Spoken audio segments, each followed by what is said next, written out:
Welcome friends. বর্তমানে কেন্দ্রীয় শিক্ষা মন্ত্রণালয় মাননীয় সুপ্রিম কোর্টের অমননীয় মনোভাবের পরিপ্রেক্ষিতে প্রচন্ড ব্যাকফুটে রয়েছে।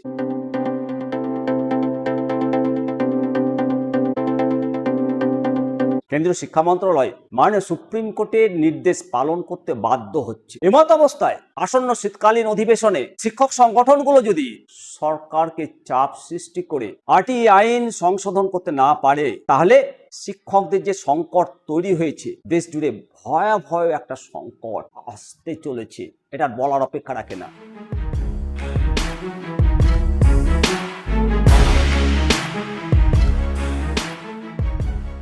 দেশের বুনিয়াদী শিক্ষা ব্যবস্থা ধস নামবে, দেশের প্রশাসনিক ব্যবস্থায়ও চরম সংকট দেখা যাবে। প্রিয় দর্শক মন্ডলী, আপনারা দেখছেন নিমতিতা দর্শন, আমি শিবরাম সরকার। টেট ম্যান্ডেটরি রায়ের পরিপ্রেক্ষিতে দেশের শিক্ষক সমাজ আজ চরম অস্বস্তিতে।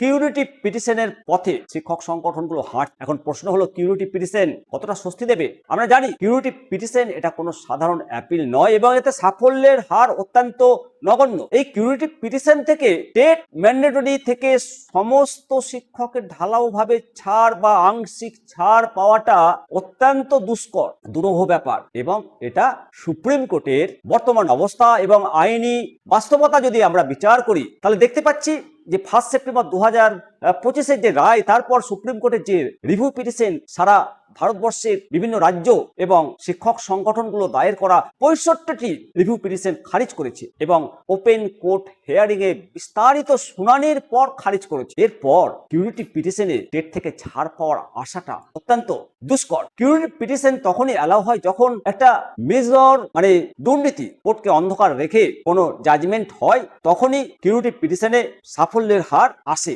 এক্ষেত্রে কোর্টের যে অবস্থান, রিভিউ পিটিশনগুলোর ওপেন কোর্ট হিয়ারিং হয়েছে এবং বিস্তারিত হিয়ারিং হয়েছে। সুপ্রিম কোর্ট রায়ে জানিয়ে দিয়েছে যে এরপর আর কোনো সময় বাড়ানো হবে না, 31 আগস্ট 2028 লাস্ট, এবং পরিষ্কার বলে দিয়েছে যে যাদের 5 বছরের কম রয়েছে তাদের ক্ষেত্রে টেট প্রযোজ্য নয়।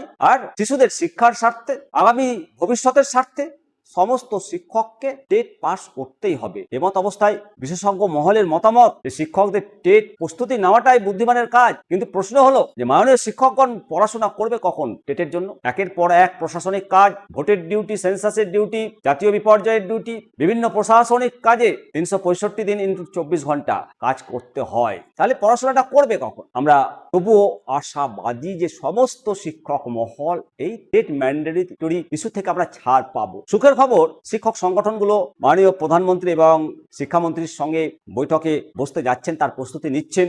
এমত অবস্থায় যে খবর আমরা পেয়েছি, মাননীয় শিক্ষামন্ত্রীর কাছে বিভিন্ন শিক্ষক সংগঠনগুলো গিয়েছেন এবং মাননীয় শিক্ষামন্ত্রী উনি বলেছেন যে এই বিষয়টি নিয়ে মাননীয় স্বরাষ্ট্রমন্ত্রী অমিত শাহজি এবং মাননীয় প্রধানমন্ত্রী নরেন্দ্র মোদীজির সাথে আলোচনা করতে হবে। তারপর পরবর্তী কি হয় সেই আপডেট আপনাদেরকে জানাবো। ভালো থাকবেন, অবশ্যই মতামত শেয়ার করবেন। অযথা টেট ইস্যু নিয়ে আতঙ্কিত হবেন না। Don't worry, be happy teachers.